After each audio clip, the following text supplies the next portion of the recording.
La ciencia de la muerte. Fraternidad Rosacruz de Max Seidel. Cuando se espera el nacimiento de un niño, los padres se preparan para su llegada meses por adelantado, usualmente con la más grande alegría.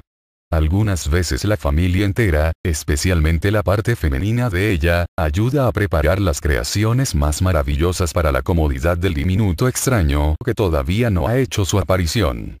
Por unos pocos años esta pequeña vida es protegida, si es lo suficientemente afortunada como para ser atraída a padres que han sido bendecidos con los bienes de este mundo. Pero el mayor número de nacimientos es entre las clases más pobres, que no pueden suministrar al niño las necesidades materiales para su bienestar. Si bien sus padres pueden darle la bienvenida a llamarle, con todo, sus vidas están más o menos llenas de adversidades y penas, y el niño crece hasta el estado adulto en medio de penas y sufrimientos. No obstante, con todo este sufrimiento que a menudo convierte la vida de un hombre en una carga, se aferra a la vida tenazmente y el pensamiento de la muerte le llena de horror. La que escribe visitó a algunos de los inválidos desamparados, incurables y ancianos de uno de los grandes hospitales del condado. Halló que un cierto número de ellos tenía temor a la muerte. Algunos leían repetidamente su Biblia, pero el miedo a la muerte no podía quitárselas. Encontramos ancianos débiles y vacilantes, rodeados de nietos cuyas maneras petulantes y más modernas a menudo suscitan la crítica de los olvidados y solitarios abuelos. A estos últimos con frecuencia se les hace ver que ya están para irse de este mundo y que incomodan, y sin embargo, cuando para alguno de ellos llega el tiempo de emprender el viaje hacia el gran más allá, habitualmente recibe este tiempo con temor y pesar. El doctor es llamado, y los familiares que en un tiempo le hicieron ver al abuelo que ya estaba para morirse, ahora hacen lo imposible para impedir la salida de este espíritu al mundo desconocido. Porque el pensamiento de este viaje hacia la vida del más allá tiene que teñirse de tanto horror, especialmente en una nación cristiana, que acepta las enseñanzas del gran Maestro, el Cristo, cuya misión sobre la tierra fue quitar el aguijón de la muerte. La historia antigua de la humanidad, tal como está registrada en la Biblia desde el tiempo de Adán y Eva, cuando el Señor arrojó a la humanidad del jardín del Edén, demuestra que la muerte ha sido siempre asociada con la idea de castigo. En el Génesis, capítulo 20, versículo 17, el Señor amenaza a Adán con la muerte si come del árbol del conocimiento.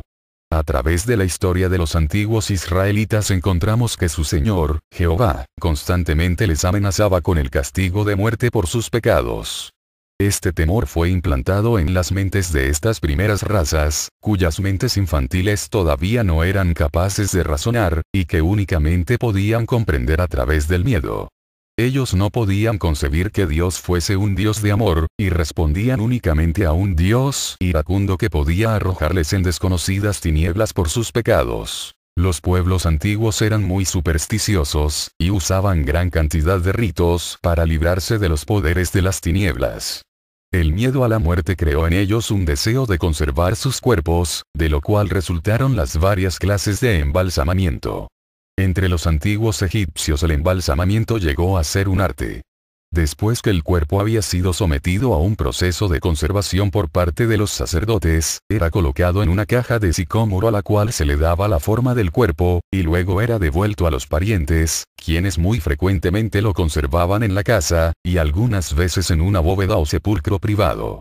Algunas de estas momias pueden encontrarse en nuestros museos. Las ideas acerca de la muerte han sufrido varias alteraciones de acuerdo con la evolución del hombre, pero el profundo misterio de la vida después de la muerte no fue explicado sino hasta la venida de Cristo, quien mediante su muerte en la cruz trajo al hombre la esperanza de la salvación. En San Juan, capítulo 50, versículo 24, leemos: De cierto os digo, el que oye mi palabra, y cree al que me ha enviado, tiene vida eterna. Y no vendrá a condenación, mas pasó de muerte a vida. El apóstol Pablo afirma en la segunda epístola de Timoteo, capítulo 1, versículos 9 y 10, que Dios nos salvó y llamó con vocación santa, no conforme a nuestras obras, mas según el intento suyo y gracia, la cual nos es dada en Cristo Jesús antes de los tiempos de los siglos. Mas ahora es manifestada por la aparición de nuestro Salvador Jesucristo, el cual quitó la muerte, y sacó a luz la vida y la inmortalidad por el Evangelio. Como ha recibido el mundo la oportunidad del supremo sacrificio de Cristo para llevar él mismo la esperanza de la inmortalidad, ha disminuido el miedo a la muerte. Ha cambiado el método de tratar los cuerpos de los muertos desde los días de los antiguos judíos y griegos. Se ha conservado la ciencia de la muerte al par de la evolución. Veamos si se percibe algún cambio. Entre las razas más avanzadas los trajes de luto están lentamente desapareciendo. El método de embalsamamiento ha sido cambiado. Las vísceras y el cerebro ya no se sacan, como en los tiempos antiguos, sino que se inyecta un líquido en las principales arterias que protege temporalmente al cuerpo de la putrefacción. Pero el miedo a la muerte y el gran lloro todavía prevalecen. Se gastan sumas fabulosas en costosos funerales y ofrendas florales. Estas extravagancias han sido llevadas a grandes extremos, y han llegado a convertirse en una costumbre que con frecuencia es muy costosa para los parientes, que pueden estar restringidos en cuanto a los bienes de este mundo. Los familiares deben pagar por el terreno de la sepultura. Al sepulturero hay que pagarle porque cabe la tumba, y al empresario de las pompas fúnebres por su ataúd, traje de ceremonia y carruajes para llevar los familiares al funeral. Como si la pérdida de sus seres queridos fuera poco, los gastos del funeral son a menudo una carga para los deudos. También muchos ministros acostumbran prolongar los servicios, y en su gran celo por convertir a las gentes, aprovechándose de esta oportunidad de apelar a las emociones de los presentes, añadiendo más pesar a los dolientes, y aumentando el miedo a la muerte y a la vida futura. Desde la Gran Guerra, la humanidad se ha interesado grandemente en la vida después de la muerte. El mundo ha sido inundado de libros que se supone han sido dictados por los así llamados muertos, quienes han usado medium para transmitir su mensaje. Numerosas personas, a través de su gran dolor y anhelo de comunicarse con los seres queridos, han rasgado el velo y han sido capaces de ver en el más allá. Pero con el miedo a la muerte quitado, lo cual es un gran paso hacia adelante, y un maravilloso consuelo para la humanidad, que se ha hecho para preparar al espíritu para el cambio llamado muerte. Se hacen tan cuidadosos preparativos para este viaje como para la entrada del espíritu en el cuerpo físico. Se hace placentera esta salida de la vida física mediante el amor y los buenos deseos de los amigos. Por desgracia, no. Este más grande de todos los viajes al hogar del espíritu, es todavía acompañado de llanto, el camino está empedrado con miedos, y es lavado con lágrimas. El viajero no va acompañado por el amor y la alegría que esperaron su entrada en la vida de la tierra. El espíritu frecuentemente entra en esa nueva vida impreparado, apenado por causa del dolor de los parientes. Puede hacerse la siguiente pregunta: ¿cuál es la ciencia de la muerte? La contestaremos desde el punto de vista Rosacruz. La así llamada muerte no es sino el tránsito del espíritu a una esfera más amplia, un nacimiento. Debe ser preparado este tránsito con el más grande cuidado. El cuerpo físico no es sino un vehículo que el espíritu usa para obtener experiencia en este día de clases de la vida.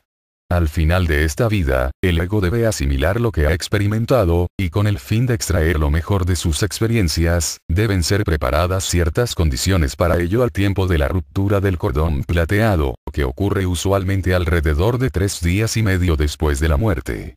Ahora, con el fin de explicar por qué el período que sigue inmediatamente después de la partida del espíritu es de importancia vital, tenemos que comprender que el cuerpo del hombre es cuádruple y consiste en el cuerpo físico o cuerpo denso, el cuerpo vital, el cuerpo de deseos y la mente o cuerpo mental.